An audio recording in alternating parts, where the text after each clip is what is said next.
아테네가 델로스 동맹을 토대로 해서 해상 세력으로 성장을 하게 되고 네. 거기에 불평불만을 갖게 된 일부 폴리스들이 이제 페르시아 혹은 이제 스파르타한테 붙으면서 그렇죠. 네. 스파르타가 거기에 대해서 경계를 하기 시작하고 예. 그러면서 이제 이 두 거대한 폴리스 사이에 어떻게 보면 이제 충돌로 이어지게 되는 거잖아요. 예. 참 비극적인 스토리인 것 같아요. 왜냐하면 페르시아라고 하는 거대한 외부의 적을 대상으로 불과 몇십 년 전까지만 해도 같이 손잡고 싸웠던 그렇죠. 스파르타와 아테네가 예. 그 적을 물리친 다음에는 그리스 세계의 패권을 두고 이제 서로 싸우게 된다. 예, 맞습니다. 네. 외부의 적이 물러나니 내부에서 갈등이 생기고 싸운다. 이거 정말 말씀드린 인간 사회의 참 슬픈 비극이죠. 네. 그래서 사실 스파르타는 아테네가 자신 전통적인 전력을 비교했을 때 아테네보다는 스파르타가 훨씬 강국이었거든요. 네. 스파르타가 어떻게 보면 그 당대에는 주도권을 쥐고 있었는데 아테네가 살라미스 해전 이후로 급 부상하는 모습을 보고 네. 사실 스파르타 자체도 좀 초조했던 면이 없지 않아 있습니다. 뭐 이러한 생각을 하고 있던 차에 네. 아테네의 폭주라고 할 수 있는 그 성장 속에서 일부 폴리스들이 이제 고통을 받게 되고 그 고통을 받던 그 폴리스들이 스파르타의 손을 벌리게 되자 스파르타는 이제 이걸 기회로 삼는 거죠. 아, 이게 아테네를 경계하고 아테네를 좀 제어할 수 있는 기회가 되겠다. 이렇게 생각을 한 거죠. 그래서 그 실제로 그 아테네에 대해서 불만을 품고 스파르타에게 도움을 청했던 그 폴리스들의 요구를 네. 스파르타가 대변해주게 네. 됩니다. 그리고 아테네를 압박하게 되죠. 그래서 아테네인들은 사실 여러 점에서 자기네들이 성장했던 것은 좋은 일이지만 이 스파르타랑 싸운다는 거에 대해서 사실 살짝 두렵고 네. 경계하게 되죠. 네. 그래서 이제 멍거리고 있었습니다. 이때 이제 페리클레스가 이제 나서게 되는데 페리클레스는 이제 델로스 동맹을 그 최강의 그 전력으로 이끄는 사람이기도 하고 네. 아테네 내부에서는 민주주의를 이끌었던 사람이라고 했잖아요.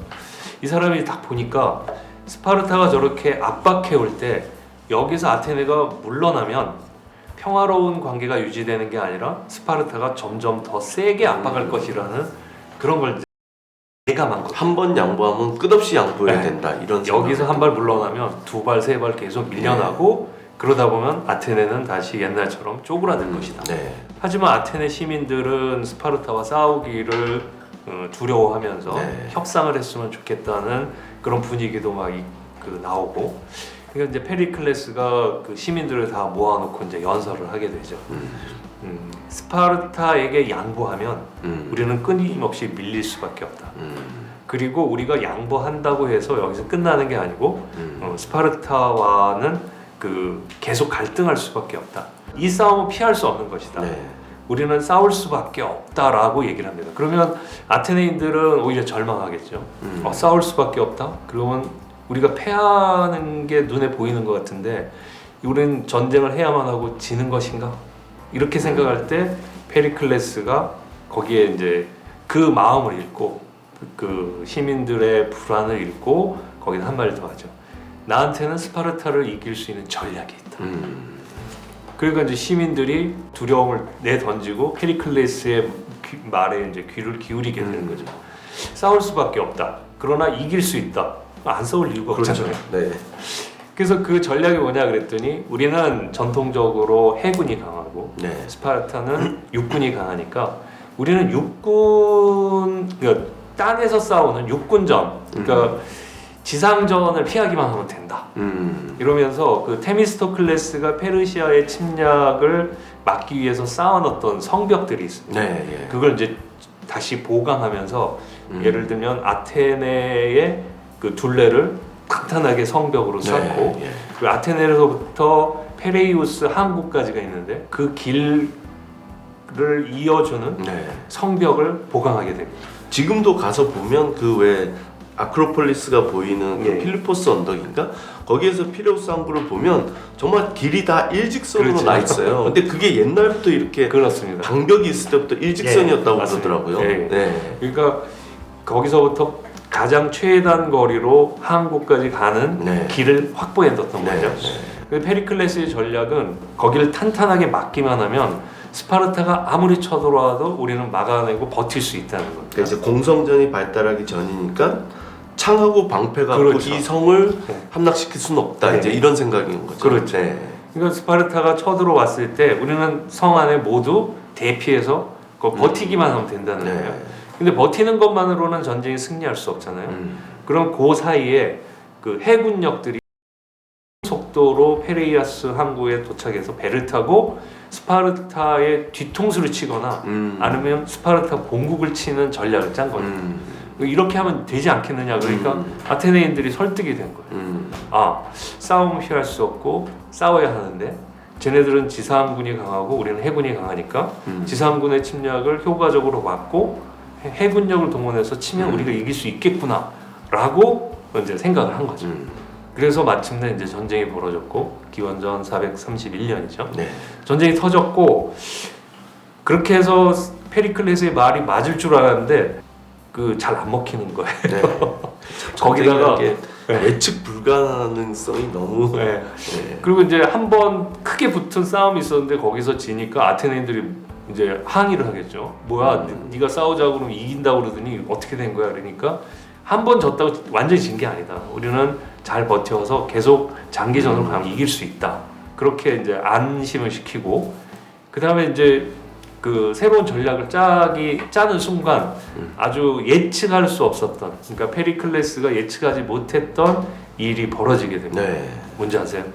전염병으로 네, 맞습니다. 페리클레스가 생각하지 못한 건 그 아테네를 둘러싸고 있는, 아테네 시내를 둘러싸고 있는 성벽 안으로 최대 인구가 한 30만 명까지 될 때가 네. 있었고 보통 평균적으로 한 10만을 얘기하는데 10만에서 30만 정도를 우리가 생각하면 페리클레스의 시대는 굉장히 그 전성기였기 때문에 상당히 많은 10만은 넘었을 거라고 생각이 들죠. 네.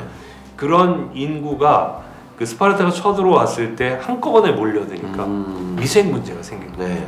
그러니까 당시에 위생이라는 것 또는 의료 시설이라는 게 상당히 빈약했지 그렇죠. 않습니까? 예. 그걸 막을 수가 없었던 거예요. 그래서 전염병이 돌고 사람들이 전쟁에서 죽는 수보다는 전염병에 걸려서 죽는 수가 더 많아진 거예요. 네. 그리고 그 엎친 데 겹친 격이라고 그 설상가상 페리클레스가 그 병에 걸린 네. 겁니다. 그 페리클레스는 그 병에 걸려서 그냥 죽어버리고 갑니다. 치명적인 손실이네요. 네. 429년, 그러니까 전쟁이 일어난 2년 만에 죽은 거잖아요. 그러니까 아테네 사람들은 전쟁을 이길 수 있는 전략을 가졌다는 페리클레스를 잃고는 이제 우왕좌왕할 수밖에 없죠. 그 다음에 클레온이라는 정치가가 나와서 전쟁을 주도했지만 계속 그 중요한 실적을 얻지 못하고 스파르타에게 계속 밀리다가 404년 마침내 아테네가 백기를 들게 되죠. 결국은 아테네가 졌지만 네. 그 과정에서 또 스파르타는 네. 이기기 위해서 페르시아하고 손을 잡게 되잖아요. 예, 맞습니다. 그러니까 스파르타는 이제 아테네를 누르면 자기네들이 그리스의 주도권을 줄 거라고 생각을 했는데 네. 아테네를 누르기 위해서는 이 델로스 동맹을 어떻게든 제압을 해야 그렇죠. 되잖아요. 네. 근데 자기네 해군력 가지고는 이 모든 것을 해결하기 어려우니까 그리고 자기네들이 아무리 그 육군력을 통해서 아테네를 압박을 해도 그 아테네 뒤쪽으로 있는 에게해, 네. 에게해에 숱한 그 델로스 동맹이 있기 때문에 델로스 동맹에 속한 국가가 있기 때문에 이게 제압이 쉽지 않은 거예요. 그때 스파르타가 썼던 그 전략이 바로 페르시아와 손을 잡는 거였습니다. 그래서 그 페르시아와 인접해 있는 페르시아 서부에 있는 서부 해안에 있는 그 폴리스들을 양도하는 조건. 네. 그리고 그 옆에 있는 그 많은 도서 폴리스들, 섬 폴리스들을 페르시아에게 너희들이 나중에 이쪽을 지배할 수 있도록 우리가 관여 안 하겠다. 그리고 우리에게 전력을 보강해 달라. 그러니까 어떻게 보면은 내부의 싸움에서 이기기 위해서 외부와 그것도 불과 몇십 년 전에는 전쟁의 대상이었던 주적과 손을 잡는 꼴이 돼버렸죠. 테르모필라에서 목숨 바쳐 죽었던 레오니다스 왕과 300의 용사가 생각하면 정말 피눈물이 난 일이에요. 예, 그렇죠. 우리는 무엇을 위해 싸웠는가 그렇죠. 그럴 상황이었죠. 페르시아와 스파르타가 힘을 합해서 결국은 아테네를 이긴 거라고 볼 수 있죠. 그리고 이렇게 되면 우리가 이제 예상할 수 있는 시나리오는 스파르타가 그렇다면 그리스 전체의 주도권을 잡았겠구나 네. 라고 생각하기 그렇죠. 당연히 쉬운데 그렇게 생각하죠. 스파르타가 굉장히 폐쇄적인 그 폴리스였어요. 예. 그래서 시민이 될 수 있는 조건을 굉장히 그 제약을 많이 뒀습니다. 그게 배타적이어서 그렇기 때문에 갑자기 자기네들이 관할해야 될 관리해야 될 영토가 넓어지자 이거 효율적으로 다스릴 수가 없었던 거예요. 스파르타는 자신들의 그 시민은 시민수 그대로 지키면서 땅이 넓고 통제가 잘 안 되는 그렇죠. 거예요. 그 사이에 아테네가 패배의 아픔을 딛고 조금씩 성장하고 그리고 아테네 북부에 있었던 테베라는 강력한 나라가 있는데 이 테베가 점점점 또 스파르타와 맞먹으려고 하는 힘을 갖게 돼요. 그리고 또 그 그리스 본토와 펠로폰네소스 반도로 있는 코린토스도 네. 자신의 목소리를 내기 거기도 시작합니다. 만만치 않은 폴리스였죠. 네. 그러면서 그 스파르타는 전쟁에서 힘을 다 빼고 얻은 건 별로 없고 그 서부 쪽에 많은 섬들은 다 페르시아에 거의 상당수를 페르시아에 넘긴 꼴이 되고 내부적으로는 자기네 자기네 그 관할할 수 있는 구역은 예전하고 그렇게 비교해서 넓어지진 않은 채 다른 나라들이 또 쓴 거예요. 그러니까 우리는 스파르타가 이걸 다 지배하고 강력한 제국을 만들 수 있었겠다 싶었는데 그런 내부적인 제약 때문에 스파르타는 성장하지 못하고 오히려 그 힘을 잃어가는 상황이 됐고 그 사이에 강력한 폴리스 몇 개가 더 쓰면서 그 전까지는 스파르타와 아테네의 싸움이었는데 그 이후에는 테베, 코린토스 등이 나서면서 그 중국의 뭐 춘추 전국 시대처럼 더 복잡하게 돼버린 거죠. 그리스 세계 입장에서는 차라리 스파르타랑 아테네 두 나라가 있을 때가 좀 더 평화스러웠고 예측 가능한 상황이었고 그렇죠. 그 전쟁 이후에는 더 복잡해지면서 예측 불가능한 시대가 돼버린 거네요. 예, 맞습니다. 네. 그리고 그 예측 불가능하고 갈등과 내부의 그 반목이 심해지는 이 상황, 내부적인 국지전이 계속적으로 지속되던 이런 상황을 이제 정리할 수 있는 또 새로운 인물이 나타나게 되죠. 그 지식인으로 꼽히는 사람은 이제 소피스트로 유명했던 네. 고르기아스라는 사람이 있습니다. 고르기아스라는 사람 그리고 아테네 당시에 그 민주주의를 바탕으로 해서 그 법정 연설문을 가장 잘 썼다고 알려져 있는 리시아스라는 사람이 있습니다.